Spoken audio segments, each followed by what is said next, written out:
Joining us from Nairobi to discuss this is Kenyan journalist Abi Ajina. Abi, Kenya has rolled out some measures to curb the spread of the coronavirus, but these measures are not as strict as we're hearing in other African countries like South Africa, for example.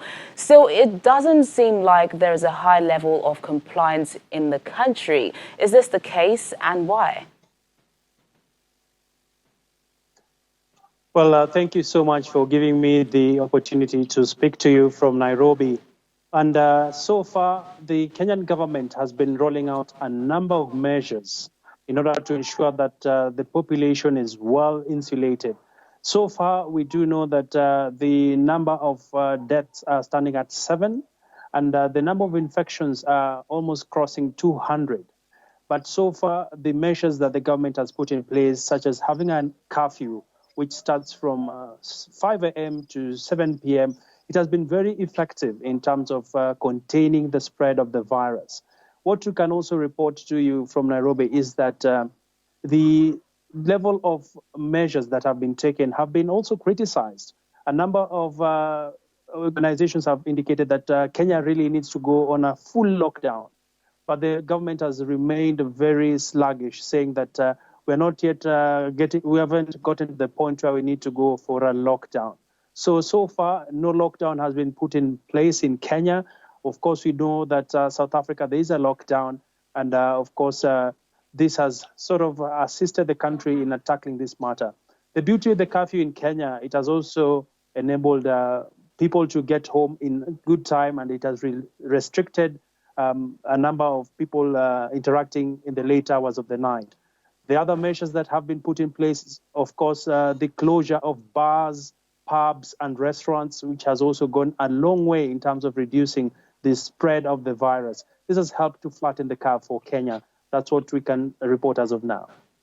Yeah, one of the people found to be flouting these measures that you mentioned is a member of parliament. Do we know what punishment he and others are likely to face? Well, the member of parliament is alleged to be actually having a case in court where he was accused of being in a pub where he was drinking with several other associates. So far, we know that the member of parliament has gone to court and he has denied the allegations, saying he is challenging these allegations and he was not in any way in a club drinking. And of course, this matter is still in court. And of course, by punishment, this will see him, getting quite a number of fines that will be leveled on him. Over and above that, the member of parliament also would be cited for flouting the WHO regulations. So it is more of a wait and see as of now, but it's a case that continues to develop, and we'll be sharing with you more information as and when we get them. All right, Abi, before I let you go, are there any economic interventions aimed at cushioning Kenyans against the effect of the coronavirus outbreak in the country? Well, the government has actually rolled out several measures that will be cushioning the economy. Among them, of course, is the fact that the government has asked financial institutions, these are the local banks, the commercial banks, the government has asked them to relax the issues around loan repayment. They've asked banks to give borrowers 3 months moratorium so that they can be able to rest at least for 3 months before they can be able to continue servicing their loans. That is one of the key milestones that many of the small businesses, the salaried Kenyans are really upbeat about. The other measure, of course, was the reduction of the income tax, which was reduced by 5%. Kenya has one of the highest income tax rates in the region, which stand at 30%. And this has been reduced to 25%. This is a big win for Kenyans, of course, who are earning, and they'll be saving about 5,000 Kenya shillings.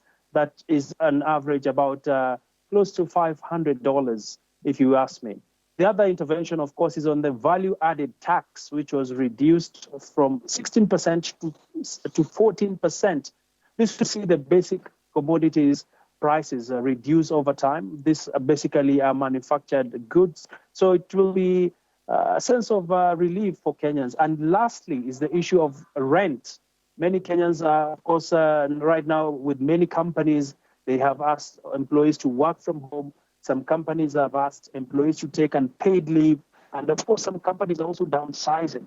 So this is a very big relief for many Kenyans who actually, we're having a population of 80% who are paying rent.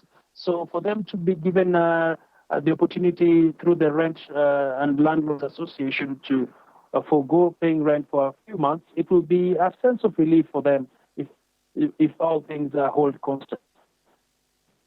All right, then, Kenyan journalist Abi Agina, thank you so much for bringing us up to speed on the situation in the country. Thanks once again.